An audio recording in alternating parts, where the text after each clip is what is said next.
اب جو حوالہ ہے کوئی اور مانے یا نہ مانے کہ سیدہ کے گھر پہ حملہ ہوا نہیں ہوا، کوئی انکار کرتا ہے کوئی تسلیم کرتا ہے، لیکن حضرت ابو بکر مان گئے۔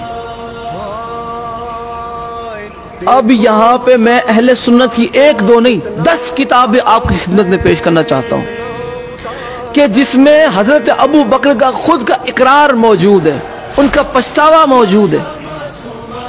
وہ کہتے ہیں کاش میں نے اپنی زندگی میں یہ 3 کام نہ کیے ہوتے، کاش میں نے اپنی زندگی میں یہ 3 کام نہ کیے ہوتے، جن میں ایک کام یہ کہ کاش میں نے فاطمہ زہرا کا دروازہ نہ توڑا ہوتا۔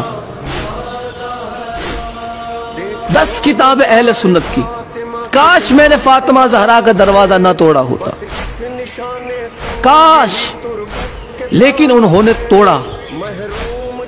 یہ افسوس کر رہے ہیں اس پر۔ رسول اللہ کی شہزادی غضبناک ہو کر ان سے دنیا سے گئی۔ پہلے آپ وہ 10 کتابیں ملاحظہ فرمائیں۔ پہلی کتاب ہے تاریخ تبریز، جلد 2 صفحہ نمبر 205۔ دوسری کتاب ہے مروج الذہب، جلد 2 صفحہ نمبر 236۔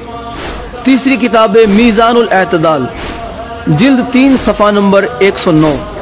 چوتھی کتاب کنز العمال، جلد 5 صفحہ نمبر 632۔ پانچویں کتاب تاریخ مدینہ تو دمشق،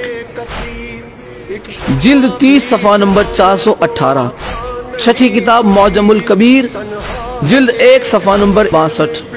ساتویں کتاب تاریخ اسلام امام ذہبی کی، جلد 3 صفحہ نمبر 118۔ آٹھویں کتاب عقد الفرید، جلد 5 صفحہ نمبر 21۔ نویں کتاب الامامت والسیاست، صفحہ نمبر 31۔ اور 10ویں کتاب احادیث المختارہ، جلد 1 صفحہ نمبر 89۔ 10 کتاب اہل سنت کی کہ جس میں یہ بات نقل کی گئی کہ حضرت ابو بکر نے آخری وقت میں یہ پچھتاوا اظہار کیا کہ کاش میں یہ کام نہ کرتا۔ وہ مانتے تھے کہ انہوں نے سیدہ کے در کو توڑا تھا، یہ مانتے تھے کہ انہوں نے سیدہ کے دروازے کو آگ لگوانے کا خود ہی حکم دیا۔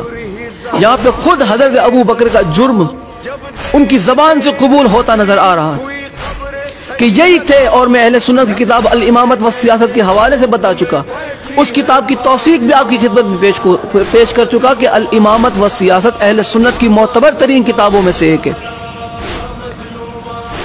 اب ہمارا کسی کو منوانے کا کوئی شوق نہیں کہ تم مان جاؤ، تمہیں تمہاری اماں کی قسم، تمہارے عقیدے کی قسم، نہیں مانتے، نہ مانو۔ تم کون سی ہماری قبر میں آؤ گے یا ہم کون سی تمہاری قبر میں آنے والے؟ ہماری قبر میں بھی اہل بیت آنے والے ہیں، آپ کی قبر میں بھی اہل بیت آنے والے ہیں۔ آپ وہ اعمال جمع کیجئے کہ جس کے عوض آپ اہل بیت کی بارگاہ میں منہ دکھا سکے۔ ہم وہ کر رہے ہیں کہ جس کی وجہ سے ہم اہل بیت کی بارگاہ میں منہ دکھا پائیں۔ اہل بیت کا حق جھٹلا کے تم بارگاہ رسول خدا میں کھڑے نہ پاؤ گے۔ کس منہ سے کھڑے رہو گے رسول اللہ کی بارگاہ میں؟ کیا منہ دکھاؤ گے؟ ہمیں آپ کا تو نہیں پتا، ہمیں ہماری آخرت کی فکر ہے، اور ہم جانتے ہیں کہ آخرت میں جس کا دبدبا ہے، ہم جانتے ہیں کہ آخرت میں شفاعت جن سے ملنی ہے وہ صرف اور صرف ذات محمد اور اہل بیت محمد ہے۔ صحابہ کو بھی اگر نجات چاہیے تو آل محمد کے در پہ ہاتھ پھیلانا پڑے گا، امتی کو بھی نجات چاہیے تو اہل بیت کے در پہ ہاتھ پھیلانا پڑے گا۔ اہل بیت کی حقانیت کو جھٹلا کے تم کون سے امتی رہ جاتے ہو؟ پھر تم میں اور یزید میں فرق کیا رہ جاتا ہے؟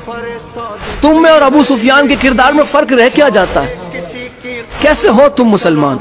سرکار عمران کو کافر کہہ کے ایسا سینہ چوڑا کر کے چلتے ہو، تم میں اور معاویہ میں فرق کیا ہے؟ تم میں اور ابو سفیان میں فرق کیا ہے؟ تمہارے اسلام سے اسلام کو فائدہ کیا ہوا؟ تمہارے مسلمان ہونے سے اسلام کو فائدہ کیا ہوا جبکہ تم سرکار عمران کو کافر مانتے ہو؟ کون سا فائدہ پہنچاتے ہو تم اسلام کو؟ ایسے مسلمانوں سے اسلام کے کھلم کھلے دشمن اچھے ہیں۔ یہ آستین کے سانپ ہے۔ جس طرح اس زمانے میں اس دور میں آستین کے سانپ ہے، ویسے ہی اس دور میں بھی آستین کے سانپ تھے۔ کہ جنہیں آج بھی مسلمان سانپ ماننے سے انکار کرتا ہے. اہل بیت پہ ظلم کرنے والا مسلمان نہیں، اہل بیت پہ مصائب ڈھانے والا صحابی نہیں، اہل بیت سے محبت کرنے والا صحابی ہے، اہل بیت کے در پہ اپنا سر جھکانے والا سچا صحابی ہے. اگر صحابہ میں پہچان چاہتے ہو تو جناب سلمان کی اسی عقیدت کس میں ڈھونڈو. کون جناب سلمان فارسی علیہ السلام کی طرح اہل بیت سے محبت رکھتا؟ کس نے جناب سلمان سے اہل بیت کا ادب سیکھا؟ کس نے جناب سلمان سے اہل بیت کی محبت سیکھی؟ جس نے سیکھی ہے وہ ہمارے سر آنکھوں پر ہے، وہ ہمارے سر کا تاج ہے. ان کے قدموں کی خاک ہماری آنکھوں کی سرما اگر بنے، ہماری آنکھوں کا سرما بنے، ہمارے لیے شرف ہے. وہ ہے سچے صحابہ. آپ انہیں صحابہ ہمیں منوانے پہ تلے ہوئے ہیں کہ جن سے رسول اللہ کی شہزادی غضبناک ہو کر دنیا سے گئی. ہم سے نہ مانا جائے گا. اب آخری حوالہ اور آج کی گفتگو تمام سیدہ سلام اللہ علیہا کی شہادت میں آپ کی خدمت میں پیش کر چکا کہ سیدہ سلام اللہ علیہا پر جو ہے ظلم ہوئے.